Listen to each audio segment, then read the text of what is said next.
Magandang hapon mga kamami, ako'y aalis muna at mamamalengke naman ng konting paninda dito sa aking tindahan.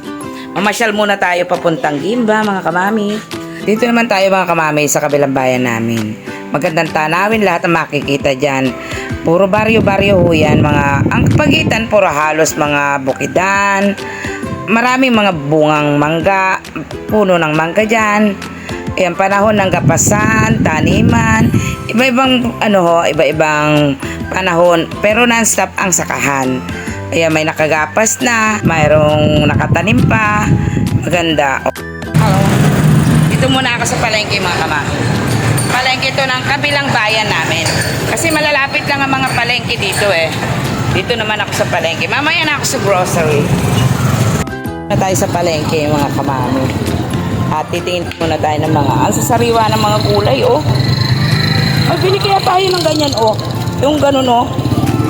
Sitaw tsaka panlang. I-rep na lang natin, no. Bili kami ng gulay dito. Mukhang, yan, oh, panlang at tsaka, magkakano po yan? Yan. Kalahati lang. Dito, maraming paninda. Maghapon, umaga, hapon ang tindahan dito sa bayan ng Gimba. Sili pa nga, kahit 10 piso lang, sili. Ano? Oo, mura-mura ng bigay sa akin ng mga gandang dalaga. Oh, hindi ako tumawad pero pinatawaran niya ako. Ay uli sa wet market. Ayan, mga isda, buhay na buhay.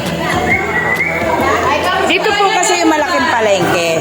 Dito sa kabila. Doon po sa pinagpapalengkehan ko, pag ganitong hapon, kukunti na lang ang tinda. Dito kasi mga kamamis, walang oras ang palengke dito. Parang maramihan dito. Ito na pagkain ni Yaki.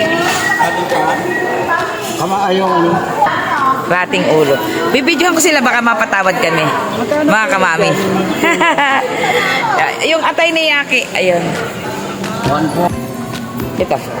Sama natin siya sa vlog. Ay, kala ko pala yung isang tumpok na yun ang 40 na. Hindi pala. Akala ko pala yun na yun. Sige. Sige, pilihan mo ako ng mga gaganda. Kasing ganda ko. Ayan. May pipili mga kamami ng pantinda ng tindahan. Kailangan pares-pares ang ang laki. Ang mahal ng luya ang bawang ngayon. Siguro sa nagiging rin siguro pagkatungro ng mga sa uod. Pamahal lang pamahal. Balik muna kami mga kamami sa tricycle at bago kami pumunta sa grocery. At meron kaming piniling mga hamper ng panglaba at saka konting gulay at kung ano-ano pa. Punta naman kami sa ibang tindahan. Sa ibang tindahan. Bibili ako mga kamami ng ng pangkulay ng buhok. Ito ang pinaka-front niya. Dito. Doon lang kami pumarada sa trabaho ng anak ko. Kasi doon yung likod ng palengke. Ito naman yung bukana. Ayan ang McDo. At ito ang sa kabilang bayan namin mga kamami. Dito ang Gimba. Kompleto rito. Mga lahat-lahat. Andito lahat ang hahanapin. Dito muna ako bibi. May bibili lang ako dito mga kamami. Wait lang po. Kamami, bibili naman ako ng pangkulay ng buhok. At maputing-maputi ng aking buhok. Isisingit ko naman ang aking buhok. At di ko na rin nahaharap. Ito. Gora na muna kami sa grocery mga kamami at gumagabi na rin. Andito na rin lang kami at susunduin ko yung anak ko. Kaya dito na kami mag-grocery. Dito na tayo mga kamami. Mag-grocery. Ayan, mamamalike ako dyan mga kamami. Mga pangunahing bilihin sa aking tindahan. Ako pa naglalagay dyan.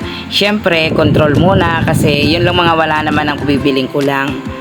Yan, mga gatas. Yan, kasi dito sa baryo, yan naman ang mabibili. Yan mga sachet lang.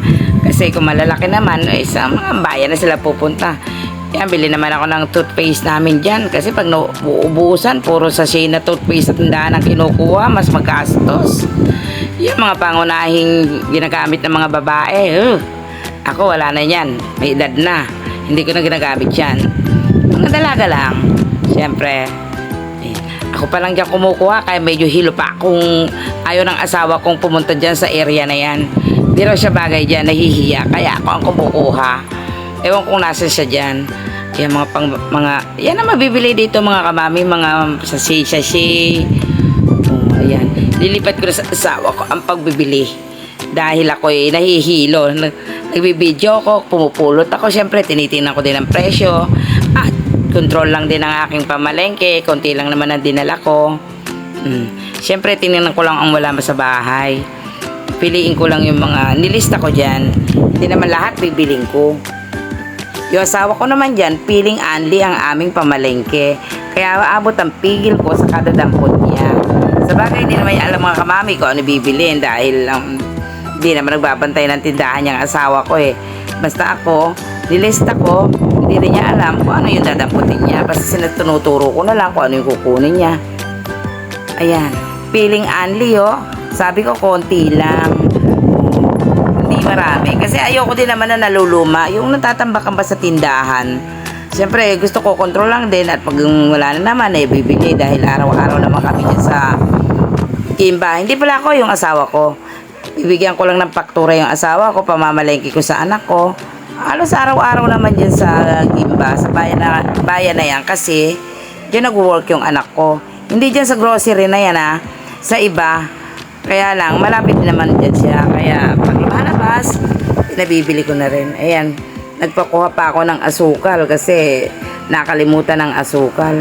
Kunti lang binili namin dyan mga kamami. Kaya nasa counter na kami. At gumagabi, mapapagalitan kami nung lalabas sa work. Ayan.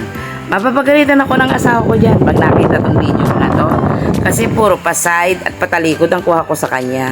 Wala pa raw akong kinuha ng video sa kanya na nakaharap siya. At ang gusto niya yata ay maging bida. Siyempre si kamami ang bida, kaya ako laging paharap, diba? Joke. Siyempre extra lang yung asawa ko, kaya puro patalikod.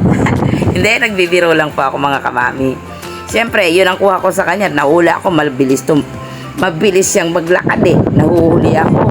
Kaya, ganun. Mabagal ako. Ayan, pupunta na ako kami sa office ng anak ko at susunduin siya. Malapit lang, syempre. Lagi lang naka-tricycle papunta. Malayo-layo din naman pag nilakad. Pero pag tricycle naman, malapit lang din. Dan muna kami ng Jollibee. Syempre, ginabi na kami para hindi na kami magluluto sa bahay. At anak ko naman ang bibili dyan Hindi naman ako. Syempre, araw ng sweldo. Syempre, siyang bibili. Sweldo lang naman kami naggaganyan, mga kamabi. Siyempre, maglilibre yung anak ko. Bibili siya. Silang papasok at ako'y medyo pagod at namalengke nga ako. Tapos na makabili anak ko Diyan mga kamami. Paano mga kamami? Ako'y magpapaalam na uli. See you uli bukas. Pakipollow, share, and like na lang. Thank you mga kamami Sa muli, bukas again. Salamat! Thank you. Bye-bye. Gabi na.